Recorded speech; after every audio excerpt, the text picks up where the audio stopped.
This trial is very complicated as it is.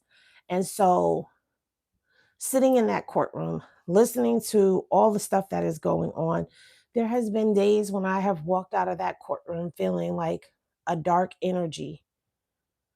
It just feels heavy. You feel like you've dirtied your spirit by listening to some of the things that have happened. The hardest part has been listening to Cassie's part, listening to Mia's part. Now, I know a lot of people are saying that Mia got tripped up on the stand and that she was caught lying, but it looks like the defense is only going after Brianna Bana Bangalan, the girl who was dangled over the balcony. They're going after her, saying she perjured herself. However, the judge has already ruled that due to the fact that it was a long time ago and due to the fact that she was on a lot of illegal substances, that they weren't going to strike her information, her story from the record. You know, I personally, looking at the bruises, I think this is the part that kind of bothers me is when you hear about how much substances were abused back then. And you hear about how hard the partying was going. When you're listening to and you've already seen someone out of control, and you have someone saying this person was so out of control that they dangled me. If you saw Brianna is like 4'9". She's very small. She's like a child. So for him to scoop her up and dangle her over a balcony, you could literally see that happening. You're not talking about a person who's 5'9".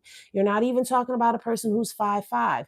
You're talking about somebody who is a little person, so to speak, that could easily be picked up and dangled, who's probably 100 pounds, 120 pounds at most, that could be picked up and hung and dangled somewhere. Am I trying to say that to paint him as a monster? No, I am not. What I'm saying is what I'm listening to in court and what I'm getting off of people is what I'm giving to all of y'all. And when it comes down to listening to all of that testimony from Cassie, all of that testimony from Mia, all of the testimony from the other assistants who have talked about watching something violent happen or having something violent happen to them. Capricorn Clark was picked up from her home and taken to an abandoned building, not a falling apart abandoned building. When I say abandoned building, I mean there was nothing going on in the building at the time.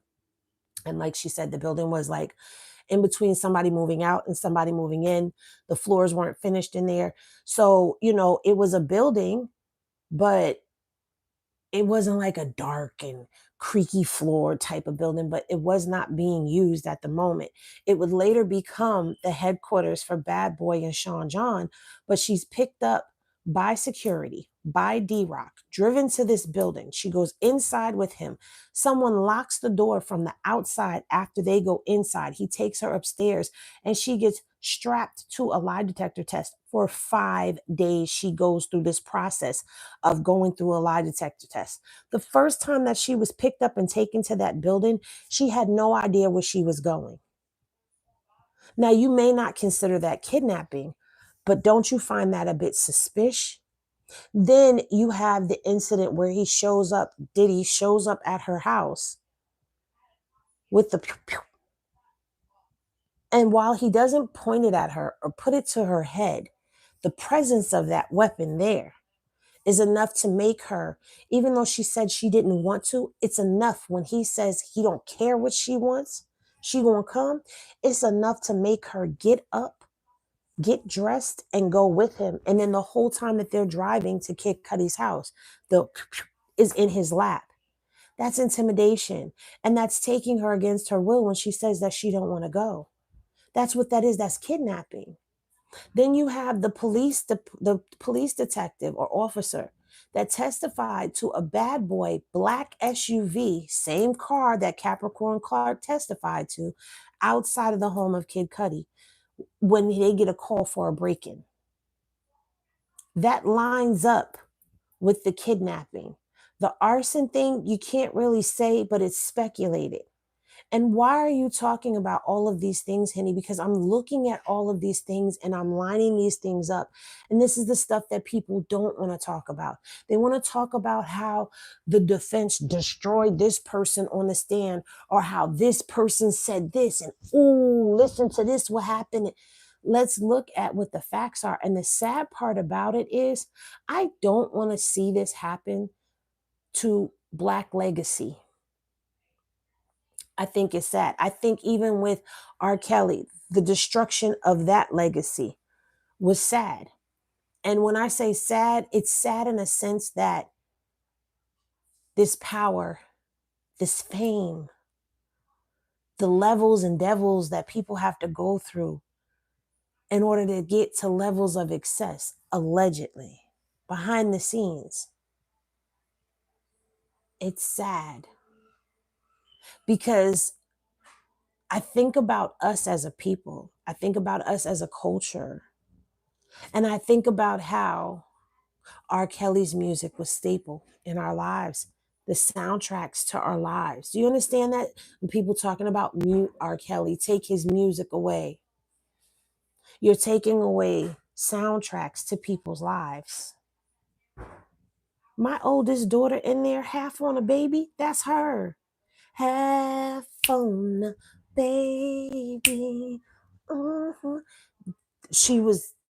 That was the song. That's all I'm gonna, that was the song. My son, around that time, seems like you're ready. When it comes to Diddy and Bad Boy, here comes the brand new flavor in your ear. Now I'm the new flavor in your ear. I'm kicking flavor in your ear. Come on. Party and bush and party and bush. Give me the loot, give me the loot. I'm a bad boy. Come on, like all of these songs. Watching all of these artists come to the forefront. I got no time for fake. Just sip some Cristal with the real, from east to west coast, spreading love.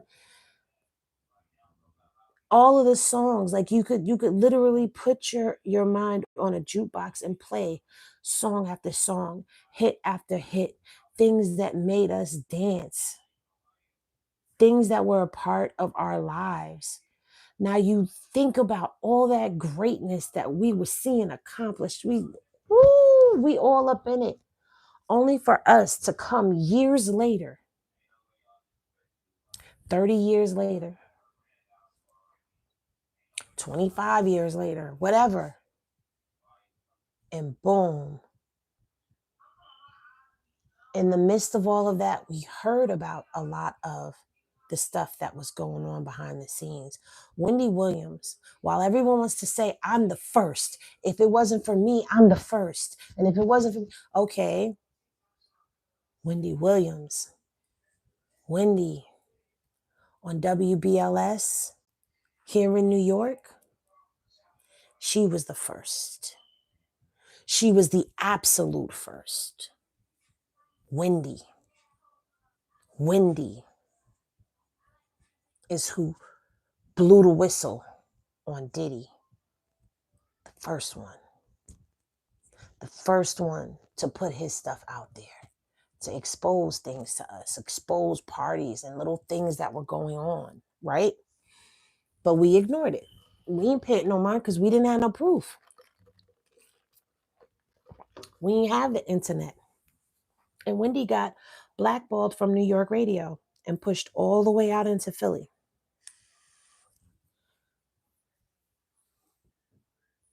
But even when this hit, when Cassie's lawsuit hit, none of us expected what we saw. None of us expected to read what we were reading. I remember reading that lawsuit when it hit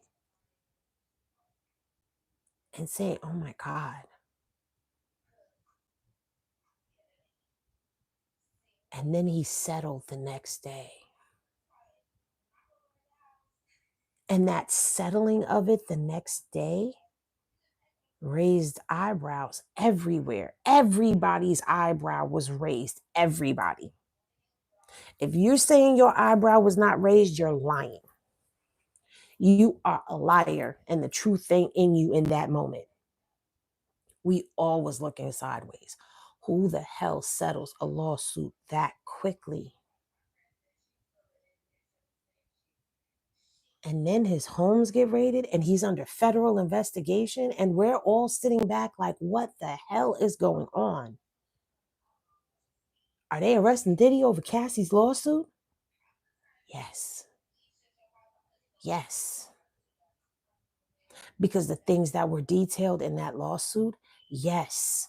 And as they started calling people in to question them behind the scenes, unbeknownst to us, they started hearing other things. They started finding out other stories. They started seeing a pattern. And they pulled him in and they arrested him. And even when they arrested him, they still found freak off, paraphernalia, and illegal substances in his possession the night that they arrested him.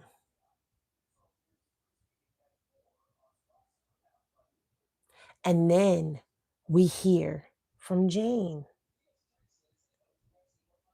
And Jane tells us about even after settling Cassie's lawsuit, he was still engaging in freak offs, only not in the house, not in a hotel, in houses now, in 1-star, in 2-star, at her house, even after the raid. There was still attempts to get a freak off going.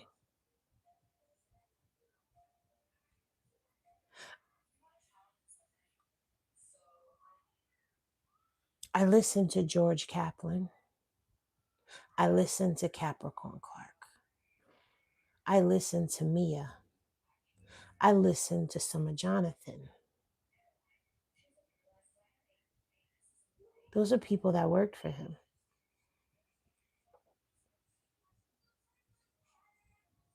I listened to what the agents found. I listened to Cassie. I listened to Jane. I listened to the hotel workers. I've listened to all of this testimony, majority of it from right there in the courthouse. And it doesn't matter if you're sitting in the main courtroom or you're sitting in the overflow, because I know there's a lot of shots that like to be taken by people that are in the main courtroom that want to take shots at the overflow. But here's the thing, in the overflow, we still hear the same thing you hear the same time you're hearing it. In the overflow, we are watching the witness give their testimony at the same time you're watching them give the testimony. We are seeing Diddy and the defense and the prosecution.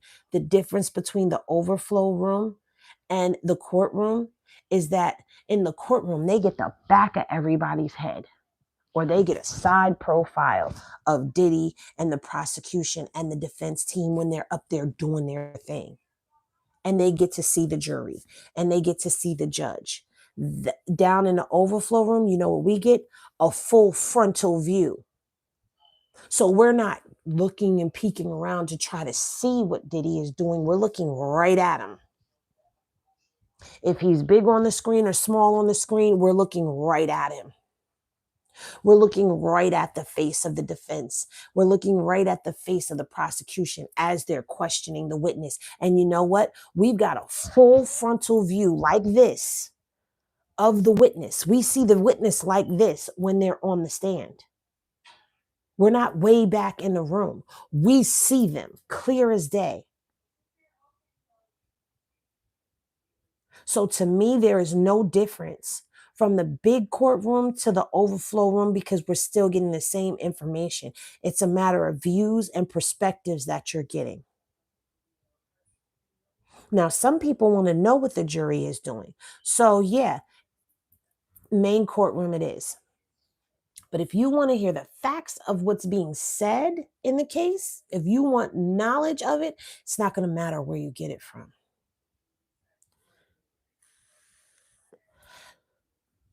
Since I've been going to the courtroom, I have watched Diddy. When certain things have been said, I look right at him.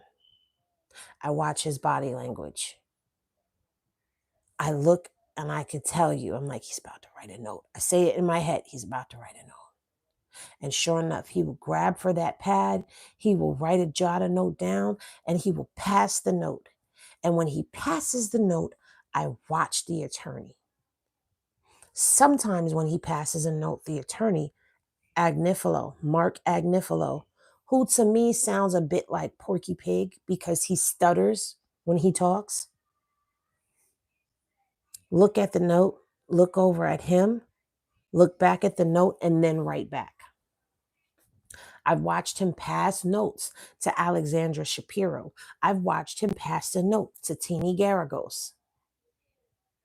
I've watched him pass a note to Brian Steele. I've watched him pass a note to Westmoreland. I've watched him do these things. I've watched him get agitated and tap his fingers very rapidly on the side of his leg. I've watched him push back from the table, cross his legs, and put his hands in his laps. I've watched him push close, lean in close, and watch what's happening. I've watched him put his glasses on to look at the monitor, and I've watched his facial expressions while he's watching exhibits that we can't see.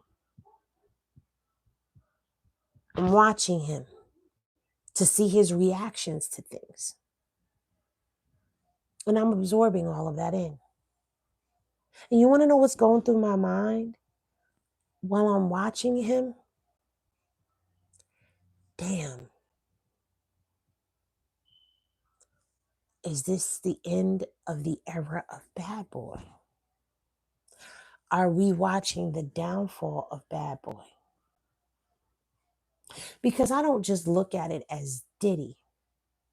He built a brand, a hip hop brand, a label that became a staple in the hip hop community, a community that's ours, a community that people of color have dominated and ruled over. Hip hop started in New York, in the Bronx. This means something. And I'm not going to say this to be funny, but I have watched hip hop evolve from, I said a hip hop, a hip it to the hip hop, and you don't stop. A record to the bang bang boogie, the up jump, the big rhythm of the boogie, the beat. I watched it go from that, shake it, yeah, to all of that. I've watched it evolve. It's a part of my life.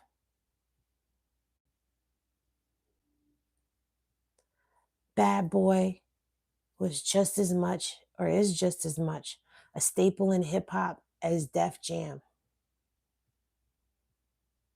as Uptown.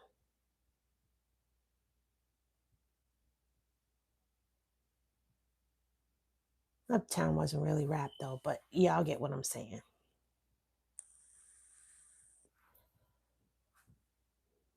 We had Russell, we had Diddy, we had Jay-Z. And if I'm missing one, charge it to my head and not my heart. But those three right there were top three for me, because we had Rockefeller Records as well.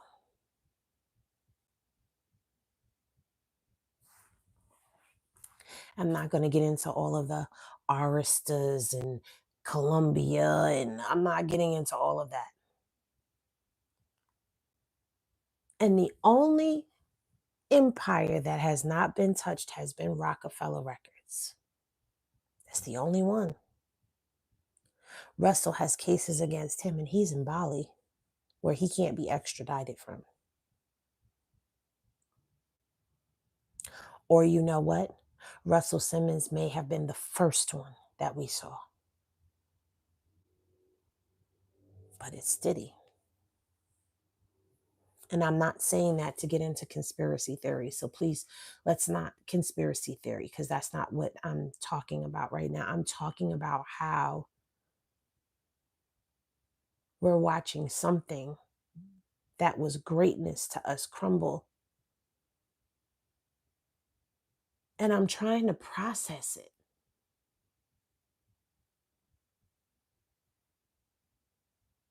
I'm really trying to process it.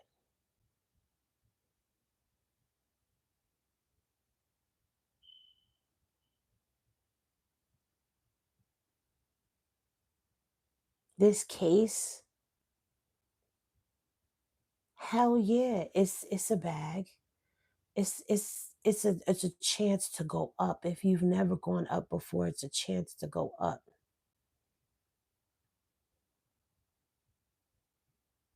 But I feel like this case is important for the culture.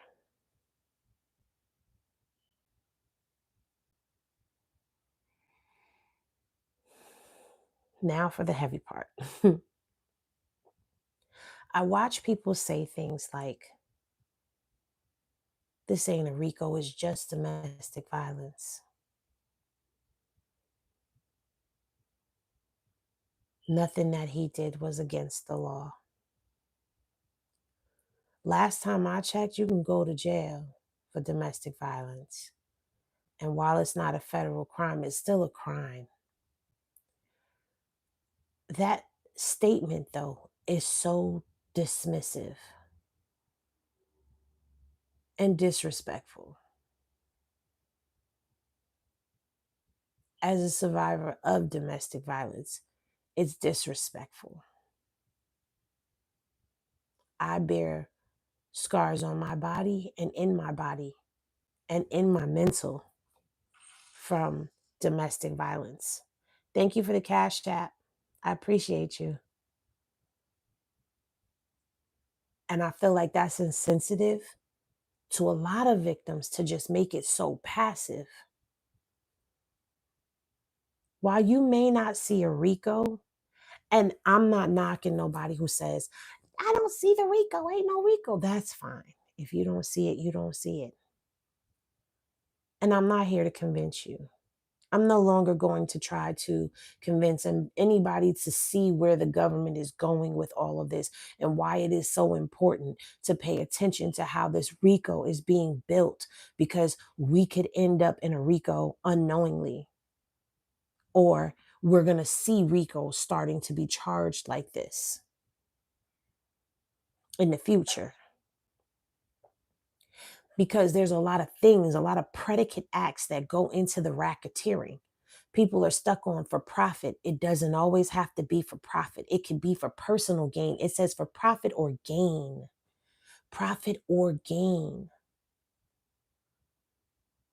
The testimony Cassie gave, and then to see text messages that back up what she said, it showed enterprise. And I am sitting back waiting, because I know KK and D-Rock are going to be called to the stand. There's no way they're not going to be. They're going to be called to the stand. But it's looking like they might be called for the defense. And I wouldn't be surprised.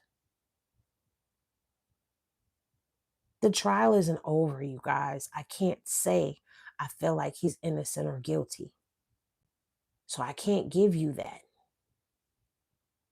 But what I could tell you is, from looking and doing my own research and having conversations and asking questions of other people and putting what I know out there and getting feedback and all of that, I'm looking for how the government is building their case.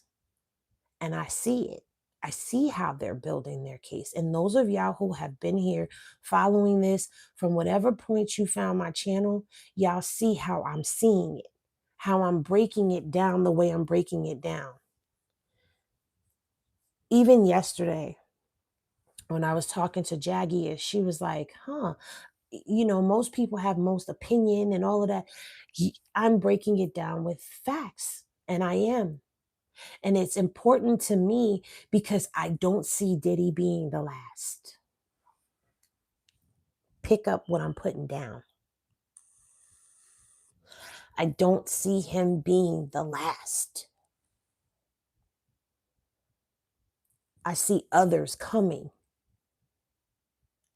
I see other RICOs coming where we're looking like, well, that doesn't look like a RICO, until you start peeling back the layers of how the case is being built and how it's being stacked up. It's called a pattern of behavior, people. That's all they're looking for, is a pattern of behavior. I think it is egregious, some of the things that I have sat in that courtroom and heard. I have done this, listening to some of the stuff that I've heard without filtering it out. You guys get my raw thoughts coming out of court along with my notes. But when I go home and I'm sitting back reading the notes and reflecting on the day and listening to other people give their view and their perspective of what happened during the day, and I'm like, that's not what happened. That's not true. Or, you know what, that did happen. And I didn't mention that in the live because I forgot about that. I didn't get to that part in my notes. Yep, you know what, I didn't look at it that way. Or, no, you're way off. You're way off. That's not what happened. As I'm doing that, I'm still processing. And I just keep going back to all the music, all of the accomplishments that we have watched be tarnished. And let me just say this. This case has nothing to do with his accomplishments. It has everything to do with the man, the root of those accomplishments. This is not about so much Sean Combs, the CEO. This is not so much about Sean Combs, the brand ambassador. It's not so much about those things. It's about Sean Combs, the man, and the things that went on. And while we may not look at a lot of the things that were going on behind the scenes in his relationship with Cassie, and hell, some of the things that were going on between him and Jane, even though Jane, I'm kind of like, yeah, I don't know, because it seemed like you might have become, and this happens sometimes when you start to pick up some of the behaviors that you're exposed to. For her, I think the switch came once she saw Cassie's lawsuit. And I don't think it was a switch for a gold dig. Because if it was a gold dig, she would have dug already.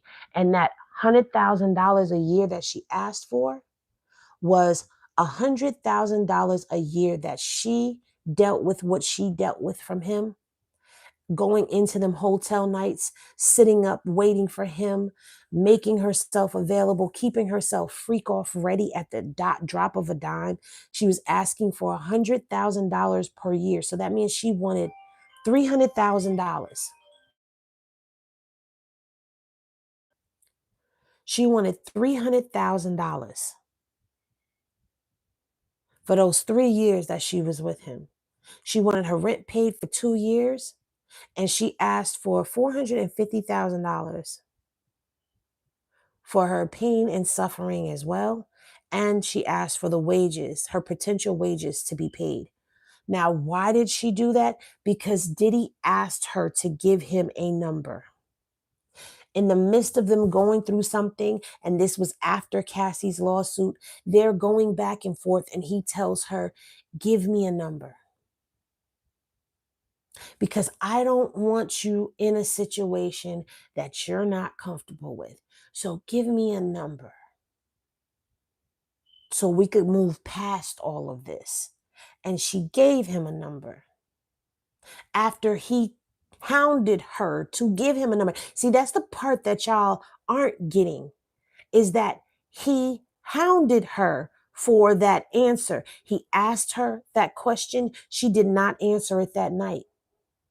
And if I'm not mistaken, which I'll go into the transcript to find it, I believe it was 2 days after that, he was asking her, so what are we doing basically? Like, what's the conclusion?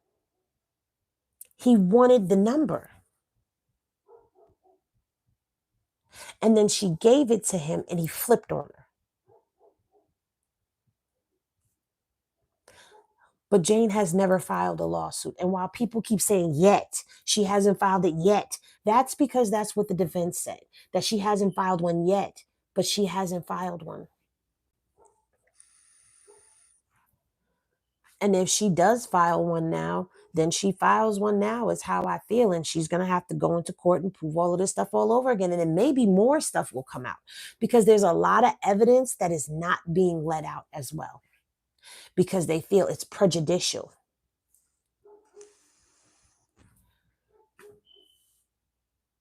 It's hearsay because it's just conversation between other people. So it's hearsay. Even though it'll back up testimony, it's hearsay. The defense was fighting to get Jane's notes in prior to Cassie's lawsuit. I'm sorry, after Cassie's lawsuit, to show that the tone had not changed from before the lawsuit to after the lawsuit. That's what they were trying to get it in there for. But it was ruled out and it stayed out. But I do feel like with Jane, it's a little tricky.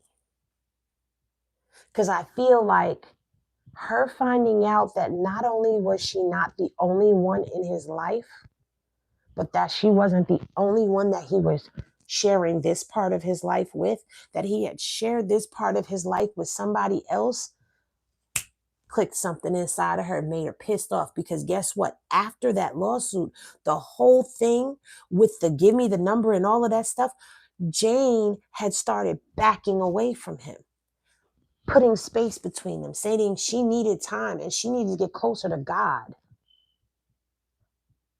That doesn't sound like a person who is trying to manipulate a situation to pull dollars out of them. It sounds like somebody who was jealous. Yeah, it's a little cold in here. Because it had the AC. And it hurt. That's what it sounds like to me. You can go to sleep over there.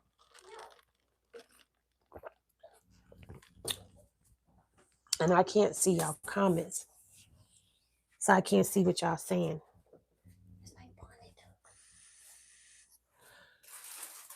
But it's a lot. And I'm going to get deeper into that. And I'm going to go into more of that. And I feel like Jane's transcript is one that definitely needs to be combed through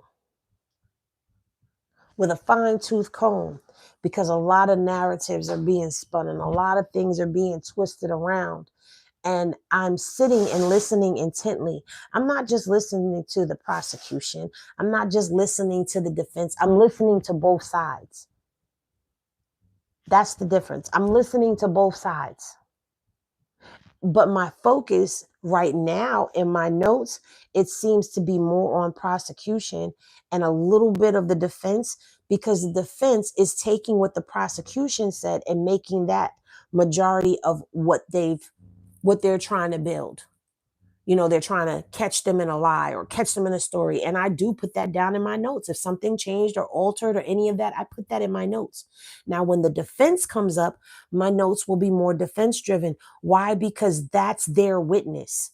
So if it's their witness, they're going to be asking them the questions that we need to be focusing on. And then I'm going to listen to what the opposite, the opposition is going to be asking, and seeing how this person cracks, folds, or stands tall against the pressure of the opposition, and what comes out when they start asking questions. Like when the government was talking to Jane about, you know, her starting an OnlyFans, they never brought out the fact that she had a swim line or a dress line. They didn't bring that out, but the defense did. And I reported that to y'all.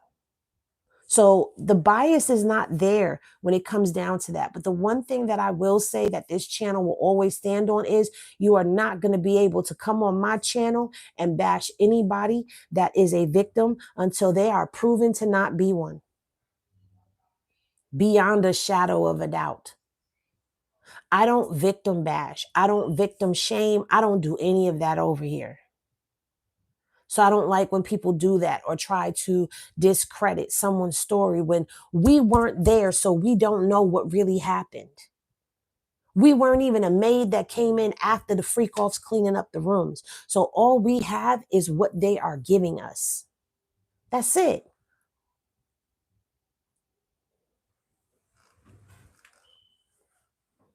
So again, as the title of this video says, I am always going to advocate for victims, but I'm always going to be there for the truth. Because let's be very clear, as a woman who's been through some things in this life, I also understand that there are some people out there that aren't true victims, that do manipulative stuff. And the minute you give me that heebie-jeebie vibe off of you, then I'm not going to advocate with you. The minute that something you do or say rubs the wrong way towards your story and your narrative, and it's not giving, now I'm side-eyeing what you're saying. So I just wanted to come on here. As y'all can see, my eyes are still itchy. Okay, they're still itchy. That's what's different. If you're saying Henny looks different, that's what it is. My eyes are very itchy. My back is killing me, which is another reason when I'm in pain, I look different as well. But I just wanted to come and share that with you guys. And I already know when I start getting too real, that's when the numbers start to drop. And I've already seen the numbers drop because there was almost 300 people in here and people start falling out of line when I start saying I am not going to victim bash over here. But anyway, I just wanted to come say that I'm definitely going to be live later on today. At some point in time, because I definitely do want to come and bring y'all a stellar piece of work, because I have not given y'all the work and I have not given y'all the time. So I'm definitely going to be doing that. So definitely make sure that your notifications are on. Salute to everybody who has tapped in on this early morning, late night live. Whenever I wake up, I will see y'all. So when y'all rest well. Thank you for all of the love and support that y'all have given me. I'll see y'all in the next video. Peace, y'all.